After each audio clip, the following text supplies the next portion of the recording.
Bob Learn could tell us that, but I honestly feel he's going to start out this match very strong. I think he's comfortable on the lanes now. He feels he's got a great shot, and this guy can throw strikes with anybody. And I'm wrong again. But he definitely can throw a lot of strikes, and you see him smiling and saying, what happened out there? Never gave it the chance. Remember how he was getting the ball way out near the channel, getting it back? That one never ever got near the channel. Well, he defeated him in match play, a good match. We'll take those scores right now for this match. How about that? Well, I'm not sure if he wants it to end. Walter Ray wants it to end like that, but Walter Ray, you'll see, is playing a completely different angle, Mike, than Bob Learn Jr.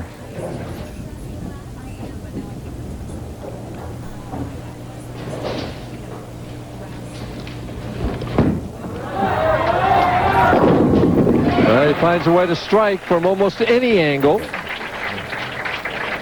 Well, we'll take a look at the style of Walter Ray Williams, two-time Player of the Year and Hall of Famer. The long first step and a five-step approach, the good free arm swing from the shoulder, and he pitches horseshoes the same way, Mike. But look at the good balance at the foul line. He really works hard to get a lot of lift on it. Here's a look at the shoulder and the swing, but he pulls so hard on the ball that he actually pulls himself sideways, but the ball's already gone.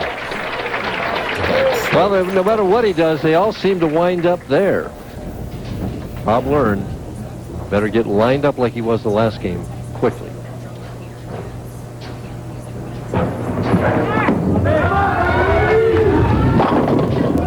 And the old solid 10. Great shot. He's staring it down, but it doesn't help much. It's too late. Suddenly, when you're bowling Walter Ray, suddenly those pins stand up there for a second. Cross lane at the 10-pin, hard and straight. Walter Ray, 15-time PBA champion, and he's got 23 seconds, Mike.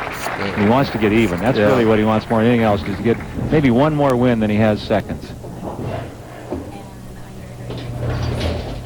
That's a lot of seconds. Of course, you had a number of seconds, over 40, right?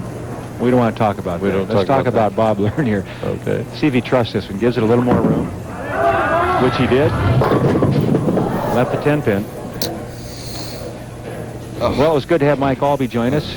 Always nice to see someone of his talent up here with us, and I'm sure the bowlers in the field felt it was great to have Mike up here rather than out there. Right. Another 10-pin. Cross lane at it. And he has it. Walter Ray getting up on lane 14. He just got back from Perry, Georgia, where he finished the last week. He finished third in the World Horseshoe Championships. He's won that event 6 times, and this time says he was disappointed with the third. Walter Ray could well be one of the most accurate players that's ever played the game as far as consistently throwing the ball where he wants it to go. And that's part of being a horseshoe player. You have to be able to throw it exactly where you're looking. Of course, there's no lane condition out there to change the ball and make it, or the horseshoe to make it react differently. And I doubt if the wind's going to affect it very much when you're pitching those shoes. But Walter Ray can definitely hit what he's looking at, whether it be a bowling ball or a horseshoe. Earlier, I had a chance to talk to Walter about how he stays motivated out here. This is what he had to say? Well, I've got a strong desire to do very well. And when I don't do very well for a period of time, I look back at myself and I say, hey, you can do a lot better than that. Go out and get your butt in gear. Well, sometimes you can get your butt in gear, but the 10-pin doesn't cooperate. Yeah, and, Bob Learn has had trouble carrying the corners. Now, all of a sudden, Walter Ray, after 2 great shots that were strikes, throws 2 more good shots and leaves the corners. So, again, that's been the story all week here, though. It's a pattern, right? It's a pattern. Whoever could carry the corner pins has been the one that's to... No. Wow, he just got it. He gave up on that shot.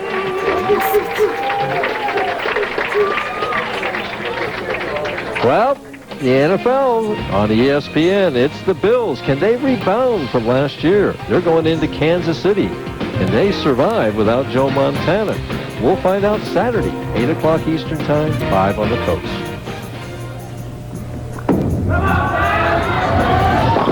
Oh, he double hit that 10-pin that time. That's the way to get that out, huh?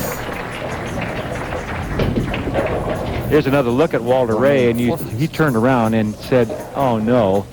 But they put a little paint on it. Here's his reaction. He really, as you said, felt he had missed it, Mike. And the crowd let him know he made it. You can see their reaction in the back. over Walter Ray's shoulder. Really? That could be a turning point in this match. What a big break, because he made a major mistake there in his opinion. And got away with it. Well, it's the advantage, of using that low surface friction ball. It hits that oil and doesn't hook at all. Big, right. And here's a big shot for Bob Learn Jr. to tie this match up. Boy, he pulled the finger holes out of that one, didn't he? He sure does, and he can do it. It's amazing to me that Bob Learn, and I mentioned this last week when he bowled, and he had so much effort last week into every shot because he had to throw it so much harder. And still here at the foul line, watch him come up, and look how much effort there is in every ball he throws. It takes tremendous stamina to continue to bowl like that. Well, Walter says, well, just stuff it up a little tighter here. Yeah, well, he's one of those guys that can hit a little crack out there in the lane and do it consistently. The key for Walter Ray is to get his release exactly the same each time, because you know he's going to pretty much hit what he's looking at. Well, he can vary that release like Norm Duke. He can hook it, he can throw it straight, he can throw it dead straight, and then, of course, he's dead high. I wonder if he looks at that pocket like it's a stake down there, just like he would in horseshoes. What do you think? Well, I don't know. I know he's happy with that result. That conversion of that 10-pin seems to have loosened him up. We'll find out what happens with the remainder of this match when we come back right with it. And it's baseball on Wednesday night. It's the Cleveland Indians, the playoff-bound Cleveland Indians, going into Baltimore. They're trying to climb into that wild card spot. And in our second game, Pittsburgh goes to Murphy Stadium in San Diego. First game at 7:30, the second at 10:30 Eastern Time. Bob Learn Jr. continues to play catch-up with Walter Ray. What a great camera angle that was. You could see the rotation of the ball, the break point, the whole thing. And Bob running it out. You saw his feet going across there, but what a great shot that was. Here's another look at that shot, Mike. And he's getting deeper and deeper into the lane. You see him sliding clear over on about the 5th board from the left side, using tremendous rotation to get the ball back to the pocket. He's kicking that 10 now. And we have an even match right now. He can take the lead for the first time with one more. Has to hurry. Oh, he's snapping that 10-pin out. It is. It's amazing how it can stand at one time and carry the next. The entry angle looks the same pretty much, just maybe a little more rotation on the ball. So it's the individual hand releases. I think he's just getting more rotation. The ball's actually hitting the pins harder, and you can see his reaction here. How about the body English? Does that do it there? Walter trying to carry. Oh, the solid 10-pin. So Walter Ray falls behind with a conversion. He'll be behind by 11 pins. Of course, it was an adventure, his last 10-pin conversion. I'll bet this one's right in the middle. What do you think? That's better. Well, he thought it was better. He's quite a showman. He's made a lot of telecasts, and he's become very relaxed out there. And when you get that relaxed, you can enjoy yourself a lot more than some of the guys that get out there and get very nervous. And Walter Ray, I don't think, is going to give up on this match, do you? This is his 74th telecast. As he leaves the soft hand. Again, that entry angle that you talk about so often. Well, that's the key to striking. It's, the rotation for the power players is the key. What they want is to get any part of the head pin light. Whereas you and I, when we bowled, it was more a game of accuracy and rotation, break point. We had to play the game a little differently than they play now, but still got the same results. Well, Walter falls behind by 12 pins right now. Bob Learn, working on 4 in a row, can really put the pedal to the metal here.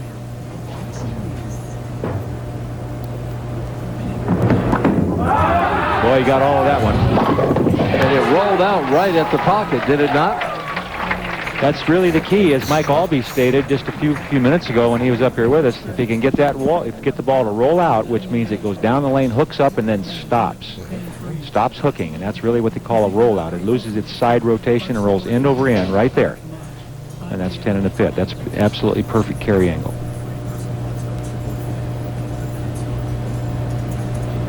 Trying for 6 in a row. Oh, that's how he shot 49 300 games, by carry like that. And Walter Ray, I think, was looking forward maybe a little bit to Norm Duke. But he may not get past this young man, Bob Learn Jr. Here's another look at that last shot. You can see that rotation, and Bob Learn running it out. Walter stuffs it up a little tighter there. To have any hope, he must take it out for 236. That would get Bob Learn's attention. He would have to mark. See the scoreboard there? The difference, 32 pins. A lot of strikes. Trouble is, there's a few 10 pins in between for Walter Ray.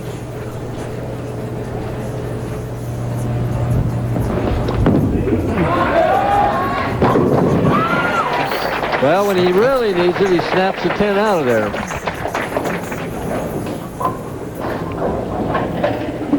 Walter drying his hand off on the hand dryer there.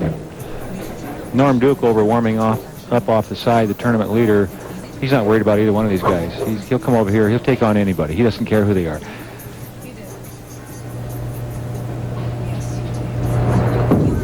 To give him a chance. Oh, my. Some days it's meant to be, and other days it's not. Solid 8. Solid 8. So that basically means that Bob Learn can still open in the 10th and win this match. Walter Ray bowled a great game to have 220. That's the 8 pin, but not going to be enough. You know, it's kind of interesting to note that Walter Ray was gone for 2 weeks throwing horseshoes and came back. In the first tournament he comes back, he makes the top 5. That shows his ability. To win it, right? Bob Learn just trying to keep the stroke. I love that camera angle right there. It's great. Well, he had 9 strikes the last game. He gets a couple more. It's 9 more again this game, Earl. Yeah, and they're all in a row, Mike. That's where you want them. That's where they add up the best. In a row. In a row.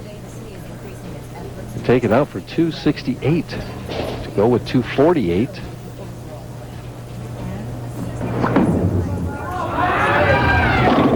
And we're in the 8th month, so he likes 8s. Now, Bob Learn is, as you say, and as Mike Albee stated, staying with it. He's getting out there. He's working hard. He's not just throwing the ball down the lane because the match is out of the wood. He wants to be ready when Norm Duke comes over. They just get tougher and tougher. Walter Ray Williams, 2-time Player of the Year, PBA Hall of Famer. He got by him. Now he's got another great player in Norm Duke, the current Player of the Year, to play against. Well, he disposes of a PBA national champion.